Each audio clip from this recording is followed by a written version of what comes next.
Alors c'est très intéressant de plonger dans les coulisses des unes et des autres et je vous voyais regarder ce qui se passait. Évidemment, oui.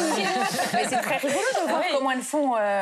Enfin, on a chacune nos petits trucs. Alors c'est quoi vos petits trucs? Alors vous, Salia, par exemple, j'ai vu que c'était du boulot en amont quand même, presque 50 questions. Non mais ça c'est toutes les trois, je crois qu'on bosse toutes les trois. Faut pas... Non mais il faut pas croire, c'est un boulot énorme. Et c'est toi, Salia, qui dit il faut être aussi calé que la personne qu'on a en face de nous et sur tous les sujets.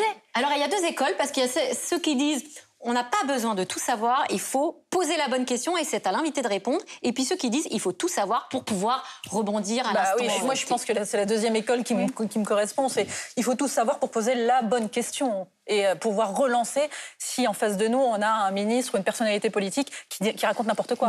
La difficulté des matinales, parce que j'en ai géré quelques-unes, c'est qu'en fin de compte, quand un ministre arrive chez vous... C'est pas vous qui gériez la matinale, vous gériez votre candidat qui allait au matinale. La difficulté, c'est que quand ils arrivent dans une matinale, d'abord, généralement, il est de plus en plus tôt le matin. Ça, je voudrais savoir pourquoi c'est de plus en plus tôt. Mais ça, on répondrait peut-être. Mais au-delà de ça, c'est que pour un ministre, ce qui est très compliqué, c'est il peut parler de tous les sujets. Et même peut-être pas de son sujet lui-même. Nous, on avait créé quelque chose, je peux l'avouer maintenant, parce que je pense que c'est pas su, ça s'appelait le prompteur. Donc c'était une sorte de document qui permettait d'avoir tous les sujets en quelques lignes de leurs collègues. Parce que sinon, ils n'étaient pas au courant. Parce que quand vous invitez un ministre des Sports et que vous l'interrogez sur la politique internationale, il n'est pas au courant. En quelque Donc sorte. c'est une anti-sèche de la position du gouvernement et de chaque ministre sur leur sujet. Et ça permettait comme ça aux ministres qui arrivaient en radio d'avoir au moins la tonalité et les thèmes des différents sujets d'actualité de l'ensemble du gouvernement. Pour préparer vos interviews? Alors, on n'est pas omniscient, c'est vrai, il faut travailler. Je crois que, franchement, il n'y a pas de hasard à aucune place, ni la vôtre, ni la nôtre. Et c'est des courses de fond, c'est des marathons pour tenir. Il faut vraiment, je pense, avoir un bagage. Moi, je crois plus au travail de fond qu'on fait toutes, c'est-à-dire à un moment, vous pensez tout maîtriser, puis à un moment, il va y avoir non pas tellement la question à laquelle vous ne saurez pas répondre, parce que parfois on peut, mais peut-être la référence historique, littéraire, politique. Et là, je trouve que c'est une décrédibilisation totale. Donc il faut un bagage quand même assez large qui embrasse bien au-delà de la simple politique. Sinon, quand même, ça serait assez... Ça nous assècherait, je pense, de nous limiter qu'à la Alors politique. moi, j'ai 25 minutes à tenir, donc ça veut dire que sur la longueur, il faut que je puisse... C'est très long. Voilà, c'est très long. On aimerait bien avoir 25 minutes. Oui, moi, j'ai 10 minutes. Mais c'est pour ça, pardon, mais que plusieurs personnalités politiques qui préfèrent venir chez nous parce qu'on a le temps. C'est un luxe aujourd'hui dans les médias de pouvoir s'exprimer, d'expliquer les choses. Et nous, c'est un luxe pour les journalistes parce que je peux relancer autant de fois que je veux. C'est-à-dire que quand la personnalité, elle veut pas répondre, je peux la relancer. Généralement, c'est l'inverse. On nous dit on n'a plus de temps, on n'a plus de temps. Comme ce qu'on est en train de me dire, par exemple, dans l'oreillette. Je vais avancer. Une bonne technique pour couper, justement, quand on doit rentrer dans le game. Alors, justement, on parle des invités. Évidemment, on espère tous avoir des bons invités, ce qu'on appelle dans le jargon les bons clients. Et puis, parfois, c'est pas toujours le cas et parfois, on est un peu déçus. Oui, vous pouvez nous le dire. Il y a des mauvais clients. Alors, on veut pas des noms, quoique. En fait, on veut des noms. Des mauvaises questions. Non, moi je suis ça, c'est intéressant comme réponse.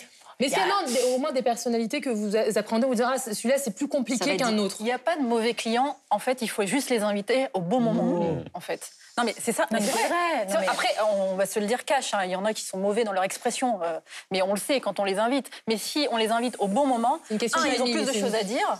Et puis nous, on a plus de questions à leur poser. Donc l'interview devient intéressante. Il y a peu de langue de bois, là. Alors, allez-y, Sonia Mabrouk. Client. Non, mais il y en a qui sont mauvais. La vérité. Mais peu importe. La vérité, Sonia Mabrouk, je vous demande. Non, là, entièrement. Moi, j'ai eu des exemples d'interviews très compliquées, comme vraiment. Qui? J'ai plein d'exemples. Je me souviens, d'ailleurs, ça avait beaucoup provoqué de crispation à l'intérieur même d'Europe 1. C'était la présidente de l'UNEF. C'était une jeune fille, c'est toujours une jeune fille, Mélanie Luce, je crois. C'était celle d'avant. Et voilà, il y a une interview qui se passe, et puis à ce moment-là, au détour d'une question, elle dit qu'il y a des réunions en non-mixité raciale. Dans une université, ce qui est quand même contraire à tout dans notre pays et normalement ailleurs. Et donc les questions se font plus vives parce que moi, il me semble que c'est une forme de discrimination et ça se passe mal. Donc il y a quand même... Ça, c'est un clash. C'est pas forcément une mauvaise cliente. C'est un moment où effectivement vous devez aller au combat. Parce que quand on sort de là, on n'est pas... Certains disent oui, mais peut-être elles ont gagné un combat. Et je crois qu'aucune de nous ne pense comme ça en réalité. On veut pas piéger, on veut qu'il y ait une information. Et souvent, on est un peu caricaturé en étant un peu pugnace. alors que moi, je pense que c'est vraiment le...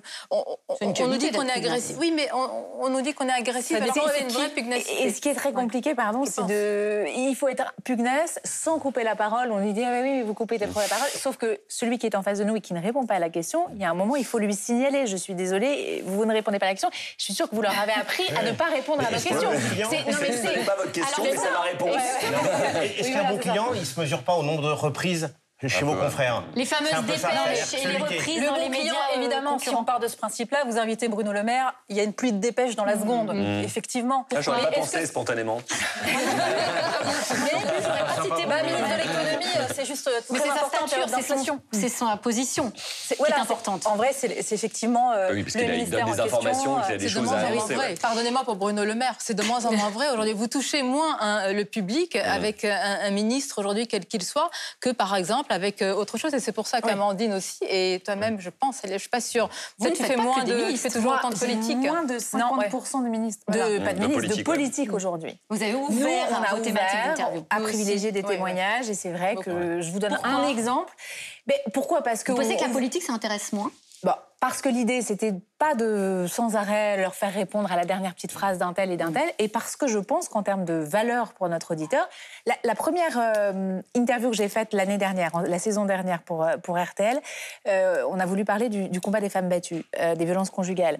J'ai pas invité Marlène Schiappa, j'ai invité une femme qui s'en était sortie et qui s'était retrouvée laissée par son ex-mari gisant dans le hall de son immeuble. Ce témoignage-là, il vaut tous les autres témoignages, et je pense que c'est utile pour le harcèlement scolaire. On a fait pareil, et ça n'empêche pas que derrière, Pape Ndiaye, qui était alors ministre de l'Éducation nationale, vienne sur RTL annoncer le harceleur maintenant quittera l'école, serait plus au harcelé quitter l'école. Mais voilà. Alors vous disiez, il n'y a pas de mauvaises interviews, il n'y a que des mauvaises questions. Des fois, c'est vrai, ça se vérifie. Mais malgré les bonnes questions, ça peut être raté aussi. Et je sais que ça y est, je vous regarde, parce que je sais que ça y est déjà arrivé.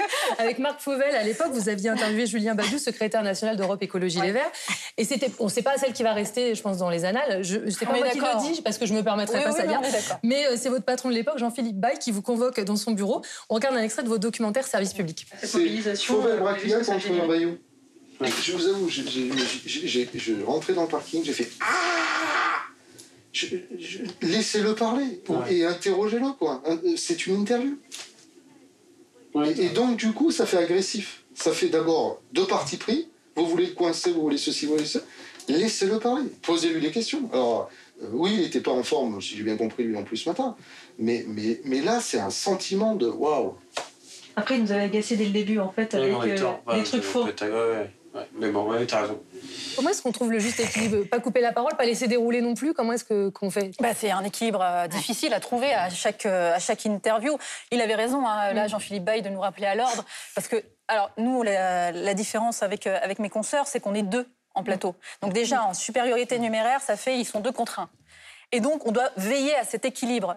Quand moi, je suis sur un dossier et que je relance, Jérôme Chapuis, aujourd'hui, à côté de moi, il reste en retrait. Et inversement, en fait. Et donc là, ce qu'on avait fait avec Marc, c'est qu'en fait, on était à 2 acharnés sur lui. Parce qu'en face, on avait aussi un Julien Bayou qui répondait pas aux questions. Oui, ça donnait une impression un peu de débat, c'est ce que vous reprochez à votre patron. Et alors que notre rôle, en fait, nous, on n'est pas des débatteurs, on est des journalistes qui posent des questions. Et c'est d'ailleurs la dure difficulté parfois du positionnement de l'intervieweuse ou d'intervieweur politique. Oui, parce que la question que tout le monde se pose, c'est est-ce qu'on peut rester neutre quand on parle politique, de ne pas laisser transparaître son avis? Alors, vous allez nous donner votre avis, mais d'abord, regardez ce qu'en pense Éric Zemmour. C'était juste avant l'antenne, sur France Info. Regardez. J'essaie d'être honnête, toujours. Quand j'étais journaliste, franchement, j'essayais toujours d'être honnête. Mais pas objectif, c'est pas la même chose.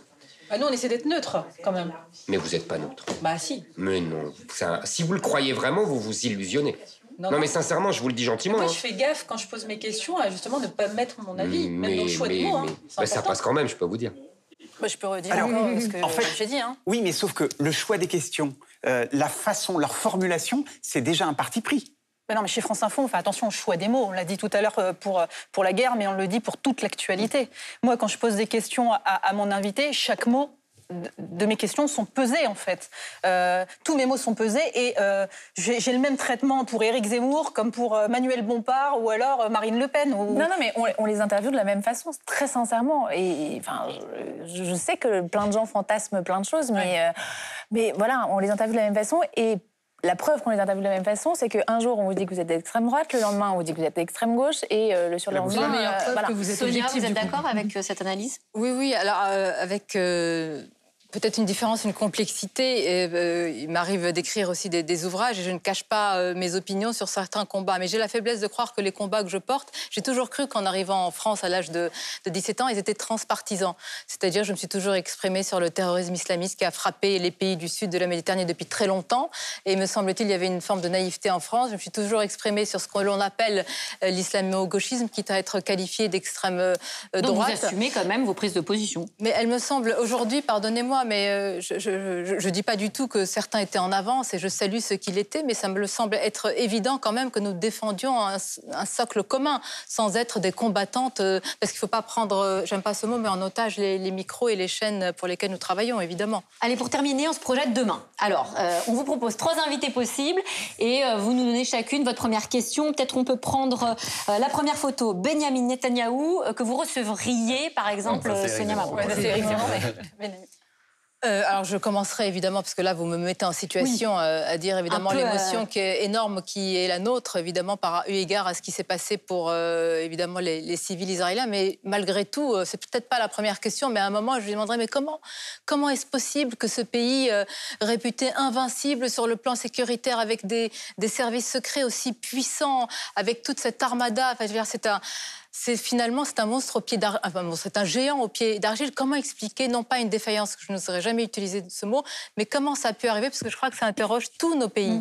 Tous nos pays, si ça a pu se passer en Israël. Un géant au pied d'argile. Un géant au pied d'argile, malheureusement. Ça, c'est une question, effectivement, qu'on aurait pu poser en début de semaine à la suite de l'attaque. D'ailleurs, est-ce que vous avez prévu de vous excuser auprès du peuple israélien? Parce que clairement, il y a eu une faute au sommet de l'État. Moi, ce que j'ai envie de lui poser comme question, c'est pourquoi vous vous vengez sur les civils palestiniens en vous détournant du droit international et du droit de la guerre? C'est pas engagé comme question? C'est factuel, là. Vengeance? Bah, c'est un peu le cas, là, non? Je sais pas. Je trouve que c'est une question engagée. Donc on a besoin de les poser. Mais c'est assumé. On a besoin de les poser. La réponse est attendue. Moi, je lui demanderais s'il peut nous certifier, les yeux dans les yeux, que personne, pas même les renseignements égyptiens, ne l'ont informé de l'imminence d'une attaque. Si vous recevez Bernadette Chirac, qu'est-ce que vous lui posez comme question? L'invitation est lancée. Je lui demanderais qu'est-ce qui était le plus dur dans les rôles de sa vie, être femme de Jacques Chirac ou première dame? Moi, j'ai envie de lui dire bonjour Bernadette Chirac, comment est la vie sans Jacques? Intéressant. On peut avoir 2 questions. Mais attention, parce qu'après, je vais devoir donner des dérogations et dans mon oreillette, on va me dire c'est fini, on n'a plus le temps. Allez, faut choisir. Est-ce que l'aurait imaginé quelqu'un d'autre? Enfin, quoi de mieux que Catherine Deneuve quand même pour incarner votre rôle au cinéma, Bernadette? Allez, une dernière photo pour la route. Donald Trump sur votre plateau. Salia Braclia. En fait, il y a plein de pourquoi qui arrivent dans ma tête. Les fameuses 50 questions. Tout est dingue concernant Donald Trump. Mais si j'avais une question simple, c'est est-ce que l'Amérique ne serait pas plus grande sans vous? Sonia Mabrouk. J'essaie de rester sur une forme, non pas de neutralité, mais j'y crois pas. Est-ce que j'essaierai de faire la dépêche, si je puis dire comme ça, on va reprendre après. Est-ce que vous serez candidat, ce qu'on sait déjà pour la prochaine élection? Amandine Bégaud. Non, moi je lui dirais, je sais pas, que la moyenne d'âge des Américains c'est 38-39 ans, je pense, aujourd'hui. Je lui dirais, est-ce qu'il n'est pas temps, et la question vaut pour Joe Biden, de passer la main, de laisser la place aux autres. Eh ben, j'espère qu'on va aller voir. Il n'est pas prêt de venir. Il n'est pas prêt de venir, il a déjà toutes les questions. Il va se dire, non, je vais choisir quelqu'un d'autre. Merci à vous trois d'être venus dans ces médiatiques. On vous retrouve bien sûr demain en matinale. Tôt le matin, Amandine Bégaud sur RTL à 7h40. Salia Braclia, et puis avant, bien sûr, puisque vous co-présentez avec Yves Calvi. Donc ça commence bien plus tôt, le réveil. Salia Braclia sur France Info, entre autres, à 8h30, puisque vous continuez aussi ensuite. Et puis Sonia Mabrouk, jusqu'à 10h. Et puis Sonia Mabrouk, l'interview à 8h15 en codiffusion sur Europe 1 et sur CNews.